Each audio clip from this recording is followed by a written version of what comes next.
Tyson Van Neur is one of the most successful players in Valorant history, holding the highest average ACS record in an international tournament and the only North American player to hold multiple international trophies. TenZ is arguably the face of Valorant, being able to change the course of Valorant esports and making his organization Sentinels a name in every household that plays the infamous game. In 2021, Tyson produced one of the most unstoppable run in Valorant history, and in this video we'll talk about TenZ before his arrival in Sentinels and how Tyson reached Valorant immortality with the most iconic run in Valorant history. Also, please remember, if you enjoyed this video, please consider subscribing. It's free, helps the channel a ton, and you can always unsubscribe.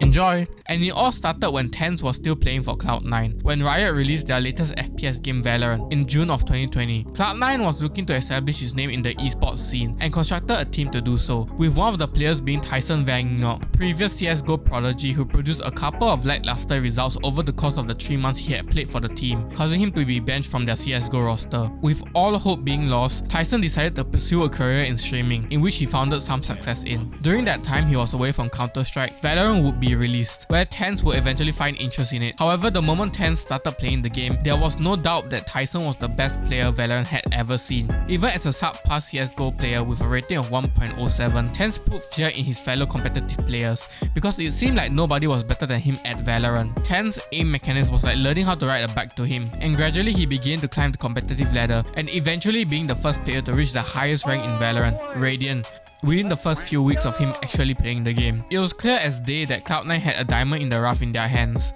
and they were not gonna let it slip, with Tyson joining Cloud9's Valorant roster just a few months after retiring from Counter-Strike. Yet during that time, without any official news of a professional tournament in sight due to COVID-19, TenZ eventually found no reason in competing in non-official pro tournaments. I'm just going to be doing content creation until maybe COVID's up, and then I'll kind of redecide what I want to do when there's LANs. In November 2020, Riot Games announced the first ever Valorant Champions Tour, a tournament series in which had LAN within their international events, the perfect scenario for TenZ to rejoin the competitive scene. However, there was a major crisis at hand for him, as during the break, Cloud9 had already replaced his spot on their Valorant roster. Yet a golden opportunity was going to appear within the following days that would change Tyson's life. On the other side of the Valorant esports scene, another organization called Sentinels was facing a major issue when their star player Sinatra stepped down from their esports team after facing major allegations from his former girlfriend. And with the organization already qualified for the North American Masters, Sentinels were not only looking for a replacement for Sinatra,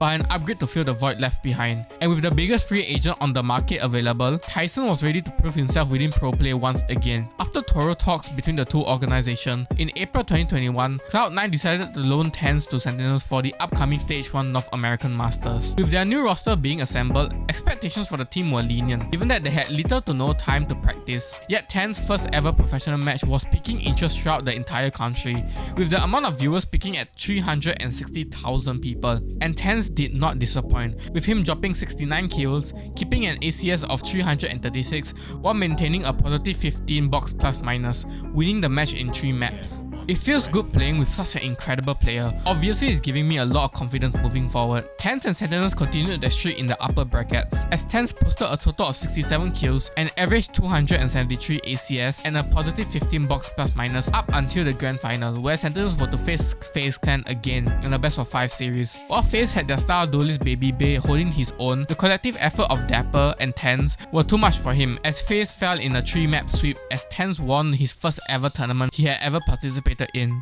This Sentinels team is just like the 73-9 Warriors adding KD. I welcome our new overlords to take NA to international waters. Sentinels were expected to qualify for Stage 2 challenges with ease. However, after making it past Sonic in the first round, Sentinels would lose in an embarrassing fashion to BBG Esports, losing both Ascent and Haven 13-5. TenZ's impacts during the game was abysmal, with him having a 0.68 KDA while going 21 and 31, which proved the complete opposite of what he was doing in the previous Masters. Sentinels had one last chance to qualify for challenges, or else they'll be out of challenges and they were to face arguably a harder qualifying stage, as they had to play an additional game in order to make it. However, TenZ was not gonna let it happen, and within the next 2 days, Sentinels were able to sweep all of their opponents, not dropping a single map in any of their games, nor letting their opponent get more than double digits in any of their games, with TenZ leading his team averaging a 1.63 rating, a 315 ACS, and a 2.1 KD. You would expect Sentinels to be able to use this momentum to push forward throughout the main event, yet their start was slower than expected, with them falling falling to end box in the quarterfinals. But with the team having more experience from their qualifier, Sentinels managed to pull off a lower bracket run. The games they played were shaky as they slowly sneaked their way through their opponents, with them going through multiple overtime wins against NRG and Immortals before making it all the way to the grand finals, where they were to face TenZ's old team Cloud9 in the best of 5 series. And TenZ was gonna make them regret letting him go so easily, with him dismantling his old teams in 3 games, averaging a 1.43 rating, KD, and a 282 ACS, easily qualifying for the playoffs.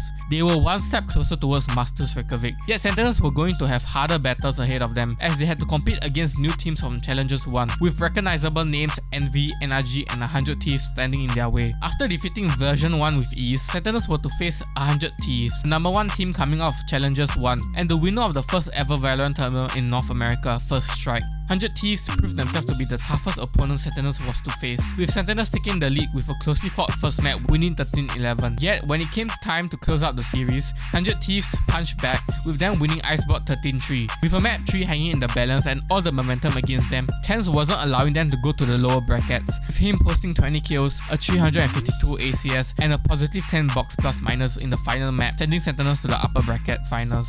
After a similar performance against Cloud9, TenZ had achieved his goal of attending an international LAN. Yet with the way Sentinels was playing, the end goal had changed. They were now going for gold, sealing it off with a dominant 3-0 against version 1 in the grand finals and punching their first place spot into Masters Reyjavik. Sen is literally the only team that has been consistent in the game. TSM, G2, Vision Strikers, Heretics, who at some point dominated, are not doing it anymore. Sentinels was the major favourite going into Masters Reyjavik. However, Sentinels was facing the best of the best in the world, and with them facing EMEA's second seed in Fnatic, this would be the first time Sentinels would be challenged on a global stage. Yet it was not an issue for Sentinels as they won 2-0, with TenZ leading the match with 49 kills, a 297 ACS and a plus 15 box plus minus. In the semi-finals, Sentinels were to face Vikings, Brazil's sole representative who had a similar unbeaten run to Sentinels leading up to their match. Yet while Sassy managed to hold his own against the team, the collective effort of TenZ and Shazam were proven too much for the Brazilian representatives as they fell in 2 maps. A similar story was told against Current's Newton, where against the North American powerhouse, Newton weren't even able to scrap more than 10 rounds over the course of the 2 maps they played against them, as the strength of Sig and TenZ proved too much for them to handle. In the grand finals, a rematch against Fnatic were to take place,